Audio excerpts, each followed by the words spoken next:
जीवन भर सन्यास लेकर कैसे जीते हैं संत लोग। बड़ा सुकून मिलेगा, बड़ा आनंद मिलेगा। हर बार तो पर्यूषणों में, मंदिरों में पूजा की, पूजा तो आज भी है। यहां बैठकर शास्त्रों में कहा है कि जो सामूहिक बैठ करके पूजा करते हैं उनको सामूहिक पुण्य की प्राप्ति हुआ करती है। तुम पढ़ते हो शास्त्रों में, पूजाओं में कि सम्मेद शिखर की अमुक टोक से इतने मुनियों को मोक्ष हुआ है, हजारों लाखों मुनि मोक्ष गए। एक बात ध्यान रखना, यदि पवित्र भाव से भगवान की पूजा अर्चना देव शास्त्र गुरु की आपने कर ली तो मैं विश्वास दिलाता हूं कि जब भी पुण्य मिलेगा तो तुमको सामूहिक पुण्य का फल प्राप्त होगा। हो सकता है इस जन्म में नहीं, अगले जन्म में, अगले नहीं, कभी ना कभी यदि आप सबने सातिशय पुण्य का बंद कर लिया तो जहां से हम लोग मोक्ष जाएं वहीं से तुम लोग भी साथ साथ निर्वाण को प्राप्त। सामूहिक पुण्य है, ये छोटा मोटा नहीं है। मंदिर में बैठ के पूजा करना अलग चीज है, तो समूह रूप में पूजा करना अलग चीज हुआ करती है। तुम देखते नहीं, एक बस जाती है, बस में कहां कहां के यात्री बैठते हैं। कोई अजमेर का बैठता है, कोई जयपुर का बैठता है, कोई उदयपुर का बैठता है, कोई नसीराबाद का, कोई किशनगढ़ का बैठ जाता है। कहां कहां के यात्री आकर के एकत्रित हो गए एक बस में। बस गई, पलट गई, सब मृत्यु को प्राप्त हो गए।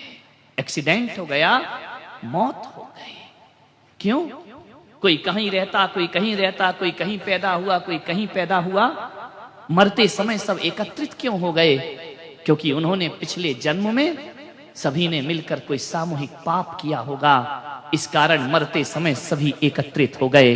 और हम यहां बैठकर सामूहिक पुण्य कर रहे हैं।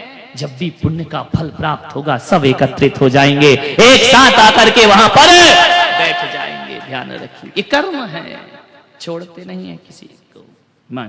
ईमानदारी से, जितनी ईमानदारी होगी उतने नंबर आपको मिलेंगे।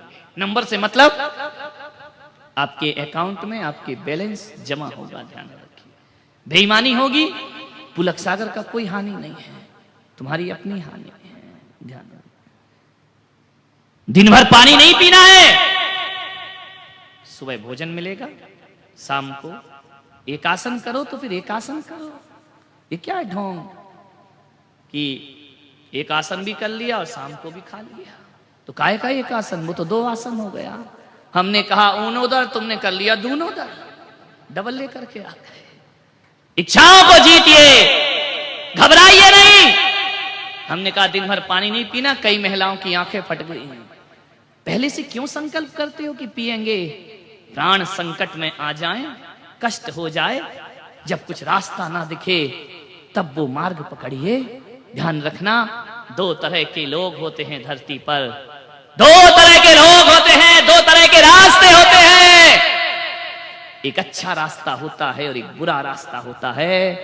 अच्छा रास्ता शुरू में कठिन लगता है लेकिन उसका परिणाम बहुत अच्छा आता है, और बुरा रास्ता चलते समय तो अच्छा लगता है लेकिन परिणाम बड़े घातक सिद्ध हुआ करते हैं। बुरे रास्तों से आज तक किसी को अच्छा परिणाम नहीं मिला है, चाहे लादेन हो, चाहे सद्दाम हो, चाहे रावण हो, चाहे कंस हो। कि जब जीते थे तो रास्ता बुराई का इन्हें बहुत अच्छा लगता था, लेकिन रिजल्ट आपने देखा है क्या आया इनके जीवन में। गलत का रिजल्ट कभी अच्छा नहीं आ सकता है, अच्छे का रिजल्ट कभी गलत नहीं आ सकता। ध्यान रखना, पश्चाताप होना चाहिए, गिलानी होना चाहिए, घृणा हो जाना चाहिए हमें अपने जीवन से।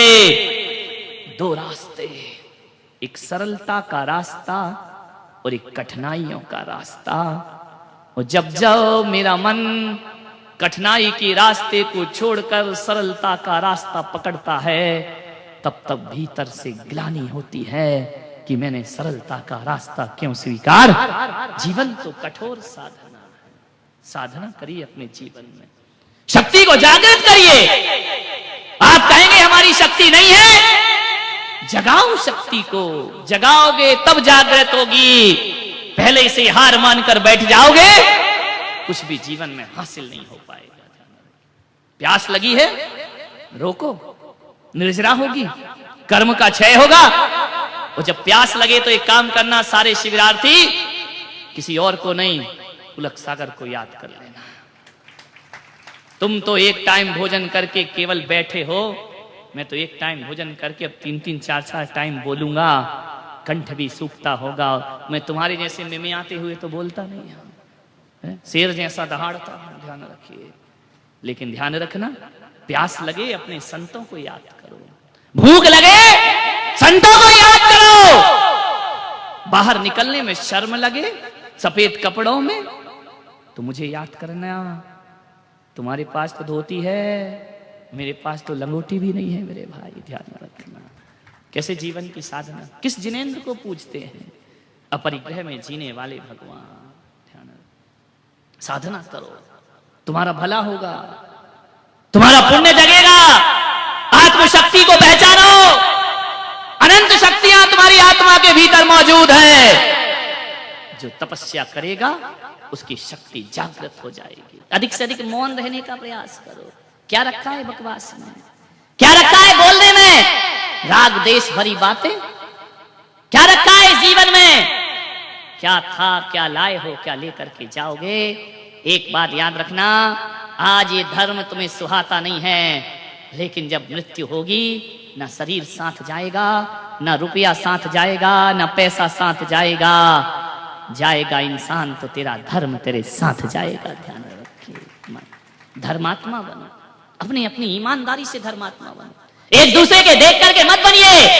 आप कितने ईमानदारी से इस व्रत का पालन कर सकते हैं?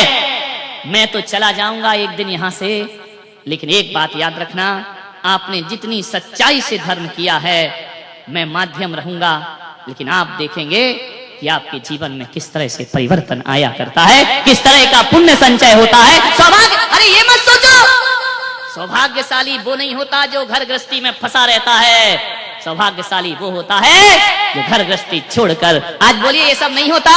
इतने लोग बैठकर यहाँ पूजा कर रहे होते, इतने लोग बैठकर सादगी का जीवन जी रहे होते। जियो 10 दिन बस, मन में थोड़ी सी भी आकुलता आए, बस 10 दिन। ध्यान रखना, ये 10 दिन जीवन में जी लिए तो जीवन का उद्धार हो जाएगा। ये तो बाहर की साधना है, भीतर की भी साधना होती है। अभी भोजन करने जाओ, मौन से करो। मुनि महाराज कैसे करते हैं भोजन? मौन से। नमक ना हो कोई बात नहीं, स्वाद ना हो कोई बात नहीं, एक दिन की तो बात। ये नहीं कि अभी तो मौन दिया महाराज ने, उठ जाऊं फिर बताता हूं मैं तुमको। नहीं, कोई इशारे नहीं। लगना चाहिए आपकी भोजनशाला ऐसी ना लगे कि किसी शादी बारात में तुम लोग आए हो, ऐसा लगे जैसे किसी यारिका और महाराज के आहार हो रहे हो। ध्यान रखिए, इतना पवित्र जीवन। एक दिन 10 दिन तो साधना करो जीवन, बिल्कुल पवित्र भोजन, मौन पूर्वक भोजन, जो परोसा जाए ग्रहण कर लीजिए। शिकायत नहीं, बाद में भी शिकायत नहीं, शांति से साधना। जितना जितना मैं साधना में उतरूंगा, उतना उतना जीवन का आनंद होगा। क्या चाहिए इससे तुमको? ना धन ना दौलत, कुछ नहीं चाहिए। हे भगवान, इन 10 दिनों में कपड़े उतरे या ना उतरे, तुम्हारे ईश्वर उतर जाए हृदय में, तो 10 लक्षण मनाना सार्थक और सफल हो जाए। क्या चाहिए? तुमने पा लिया सब कुछ, और क्या पाना है? पाना नहीं जीवन को, बदलना है साधना। पाना नहीं जीवन को, बदलना है साधना। धुएं सा जीवन मौत है, धुएं सा जीवन मौत है, जलना है साधना।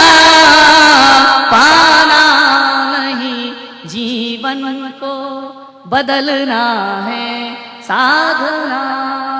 मुड़ मुड़ाना बहुत सरल है, मन मुंडन आसान नहीं। मुड़ मुड़ाना बहुत सरल है, मन मुंडन आसान नहीं। व्यर्थ भभूत लगाना तन पर, गर भीतर का ज्ञान नहीं।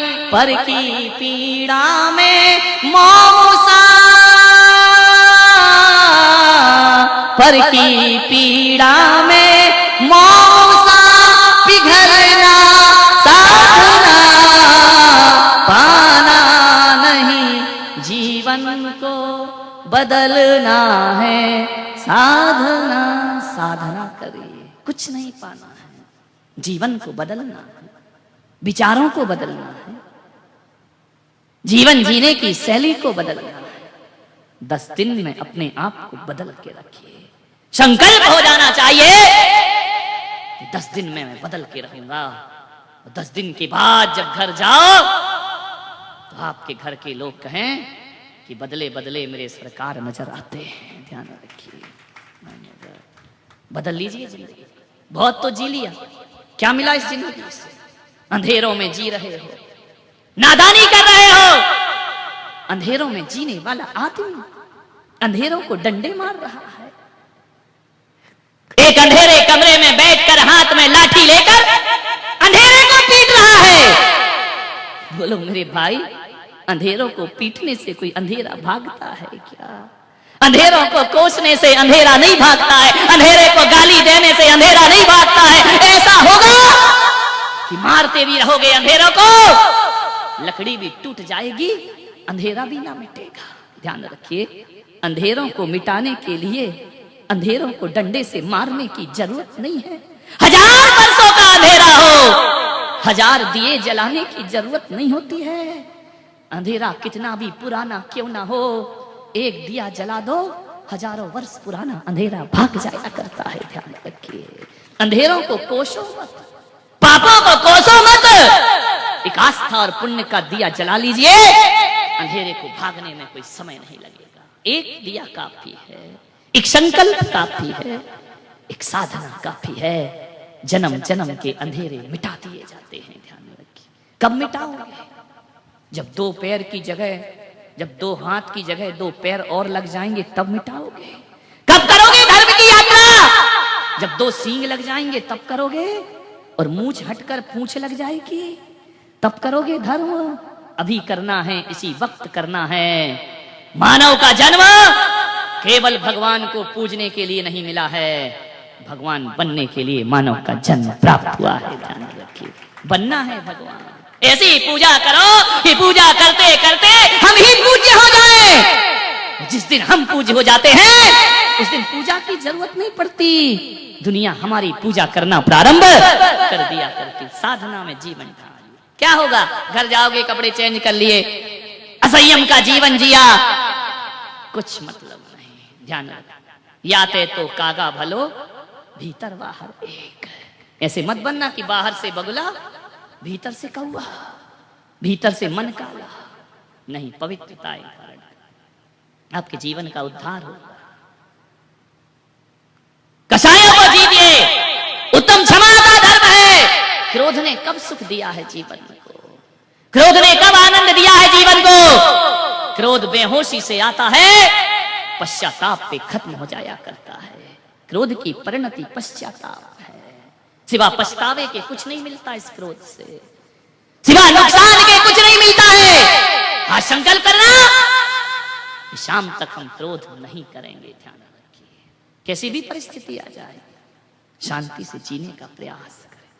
कोई बात नहीं है, आहार करिए, भोजन करिए, समय है, फ्री है, यहाँ आकर शांति से बैठ जाओ। इस शांति का तपोवन बना दीजिए, इसे शांति वन बना दीजिए।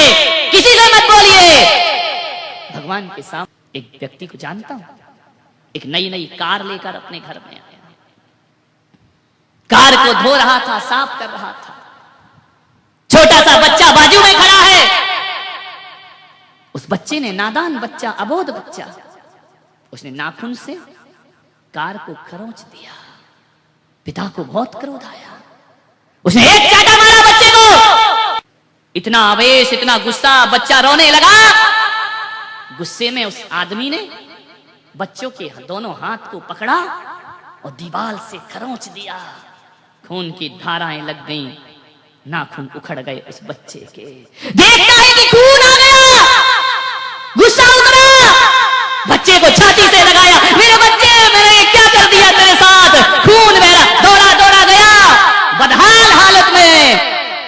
अस्पताल पहुंचता है। डॉक्टर साहब, डॉक्टर ने कहा इस बच्चे की उंगलियों में खून क्यों है? बोले मेरे से गलती हो गई, क्रोध के आवेश में मैं कुछ ना कर सका, इसकी दीवार से उंगलियां रगड़ दी, उसकी उंगलियों में पट्टी बांधी गई। बच्चा लेटा है, बाप बैठा है वहीं, आंखों में आंसू भरे। बच्चे ने कहा कि पापा मेरे नाखून वापिस आ जाएंगे ना? हृदय रो पड़ा बाप का, छाती फट गई। ये क्षणभर का क्रोध। बच्चे ने कहा पापा रोते क्यों? सच बताओ, ये नाखून आ जाएंगे कि नहीं आ जाएंगे? आपने उखाड़ दिए, कोई बात नहीं। अपने हाथ को दिखाता है कि पापा आप रोए नहीं, नाखून जरूर वापस आएंगे। लेकर के घर आया वो बाप, पलंग पर लिटाया, जाकर के उस गाड़ी में उसने 3-4 लातें मारी, पत्थर मारे। आज तेरी वजह से मेरे बच्चे के नाखून उखड़ गए। उस समय तो बाप का सीना फट गया, जब बाप देखता है कि जहां बच्चों ने खरोंचा था अपने नाखून से, मालूम है बच्चे ने लिखा था, पापा आई लव यू, मैं तुमसे बहुत प्यार करता हूं। धार धार खून के आंसू बहे। मान्यवर, गाड़ी को लात मारने से कुछ नहीं होता, गाड़ी पर पत्थर मारने से कुछ नहीं होता। यदि आज वो महावीर की उत्तम क्षमा जान गया होता तो आज ये दुर्दिन उसे देखने की कोई जरूरत नहीं पड़ रही होती। विचार करना।